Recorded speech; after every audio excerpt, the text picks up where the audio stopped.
শুভ দুপুর বন্ধুরা, তোমরা এই গরমে কেমন আছো অবশ্যই জানাবে। আজ আমি একটা রান্নার রেসিপি নিয়ে চলে এসেছি রান্নাঘরে। দেখো বন্ধুরা, আমি রান্না চাপিয়ে দিয়েছি, একদিকে ভাত হচ্ছে, এই মাছগুলো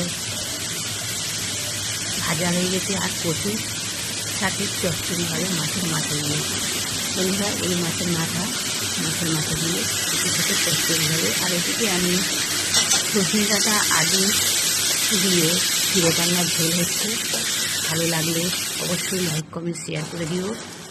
আর এদিকে চচ্চড়িটা চাপিয়ে দিয়েছি, কচু শাক সিদ্ধ করে নিয়েছি, মাছের মাথাগুলো ভেজে গুঁড়ো করে রেখে দিয়েছি, মাছের ঝোল চাপিয়ে দিয়েছি, মাছগুলো ঝোলের মধ্যে দিয়ে দিচ্ছি। জিরে বাটনার ঝোল হবে, খুব সুন্দর খাওয়া আজকের মেনু। কার কার ভালো লাগে অবশ্যই কমেন্ট করে জানাবে। এই জিরে বেটে দিয়েছি, শিলনোড়া দিয়ে জিরে বেটে রেডি করে রেখেছি।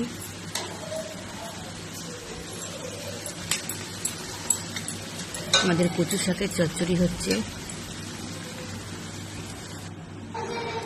আমার রান্না কমপ্লিট হয়ে গেছে। দেখো বন্ধুরা, মাছের ঝোল জিরে বান্না দিয়ে সজনে ডাঁটা দিয়ে ঝোল হয়ে গেছে, আর কচু শাকের চচ্চড়িও রেডি হয়ে গেছে মাছের মাথা দিয়ে। ভালো লাগলে অবশ্যই লাইক কমেন্ট শেয়ার করে দিও, পাশে থেকো বন্ধুরা।